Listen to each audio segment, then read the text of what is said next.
മുണ്ടക്കൈ ചൂരൽമല ദുരന്തത്തിന്റെ ഇരകളായ ഒരു കുടുംബത്തിന് കൂടി തല ചായ്ക്കാനിടമായി. ദുരന്തത്തിൽ മരിച്ച ചൂരൽമല സ്വദേശി ലെനിന്റെ ഭാര്യ സന്ധ്യയ്ക്കും 3 മക്കൾക്കുമാണ് മാനന്തവാടി പാലക്കുളിയിൽ വീട് നിർമ്മിച്ചു നൽകിയത്. പ്രദേശവാസിയായ വണ്ടന്നൂർ സണ്ണിയാണ് 7 സെന്റ് ഭൂമി സൗജന്യമായി വിട്ടു നൽകിയത്. അയർലൻഡ് രൂപതയാണ് വീട് നിർമ്മാണത്തിനായുള്ള സഹായം നൽകിയത്. 24 ഇംപാക്ട്. ലെനിൻ യാത്രയായെങ്കിലും അതിനെ ഉൾക്കൊള്ളാൻ ഇന്നും സന്ധ്യയ്ക്ക് സാധിച്ചിട്ടില്ല. ലെനിന്റെ പുഞ്ചിരിക്കുന്ന മുഖം കൈത്തണ്ടയിൽ പച്ച കുത്തിയിരിക്കുകയാണ് സന്ധ്യ. ഈ രണ്ടാമത്തെ പൊട്ടലിലാണോ പ്രശ്നം ഉണ്ടായത്, അതോ ആദ്യത്തേലായിരുന്നോ? ആദ്യത്തേല്. താങ്കൾ വിഷമിക്കണ്ട, താങ്കൾക്കൊപ്പം ഞങ്ങളുണ്ട്. മക്കളെ വിഷമിക്കണ്ട കേട്ടോ. സന്ധ്യ ലെനിനും മക്കളായ ലയ, ലക്ഷ്മി, വിഘ്നേഷ് എന്നിവർക്കും തലചായ്ക്കാൻ ഇടമായി. 7 സെന്റ് ഭൂമിയിൽ 18 ലക്ഷത്തോളം രൂപ ചിലവഴിച്ചാണ് വീട് നിർമ്മാണം പൂർത്തിയായത്. ഗൃഹപ്രവേശന ചടങ്ങുകൾ നടന്നു.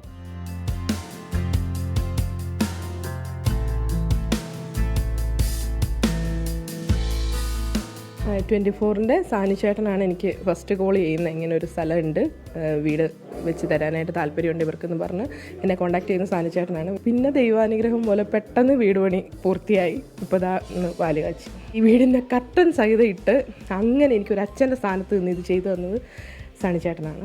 സന്ധ്യാലിന്റെയും കുടുംബത്തിന്റെയും അവസ്ഥ ശ്രദ്ധയിൽപ്പെട്ടതിനെ തുടർന്ന് വണ്ടന്നൂർ സ്വദേശിയായ സണ്ണിയുടെ മകൾ ആഷ്ലിനാണ് ഇങ്ങനെയൊരു സഹായത്തിന് നേതൃത്വം വഹിച്ചത്.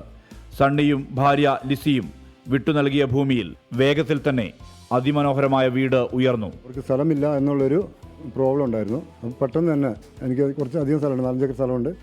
ഞാൻ പെട്ടെന്ന് തന്നെ കുറച്ച് ഒരു 5 സെന്റ് സ്ഥലം ഇവർക്ക് കൊടുക്കാം, അങ്ങനെ ഒരു സഹായം ആവുമല്ലോ. കാരണം അത്രയും ദയനീയമായിരുന്നു ചുരുൾമലയിലെ ഞാൻ ആ ന്യൂസിലൊക്കെ കണ്ടു കഴിയുമ്പോൾ. അയർലാൻഡ് വാട്ടർഫോൾഡ് സെന്റ് മേരീസ് ഇടവക വികാരി ഫാദർ ജോമോൻ കാക്കനാട്ടിന്റെ ഇടപെടലിലാണ് വീട് നിർമ്മാണത്തിലേക്കുള്ള വഴിയായത്. ഞങ്ങളുടെ Saint Mary's Waterford Syro Malabar community അയർലൻഡിലെ ഒറ്റക്കെട്ടായി എടുത്തൊരു തീരുമാനമാണ് ഞങ്ങൾക്ക് അർഹതപ്പെട്ട ഒരു കുടുംബത്തിനൊരു ഭവനം പണിത് കൊടുക്കുക എന്നുള്ളത്.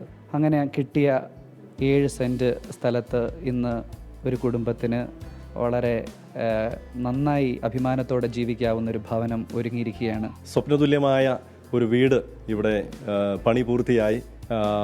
ഈ ദുരന്തത്തിൽപ്പെട്ട ഒരു കുടുംബത്തെ ഇങ്ങനെ സഹായിക്കാൻ സാധിച്ചതിൽ, അതിൽ പങ്കാളിയാകാൻ സാധിച്ചതിൽ എനിക്ക് വലിയ ചാരിതാർത്ഥ്യമുണ്ട്. 8ാം ക്ലാസ്സിൽ പഠിക്കുമ്പോൾ വെള്ളാർമലയിലെ അപകടം പ്രവചിക്കുന്ന വിധം ലയ ഡിജിറ്റൽ മാഗസിനിൽ എഴുതിയ കഥ ദുരന്തത്തിനിപ്പുറം വാർത്തയായിരുന്നു. ഇപ്പോൾ മാനന്തവാടിയിലെ വിവിധ സ്കൂളുകളിലാണ് കുട്ടികളുടെ പഠനം. 24 വയനാട്.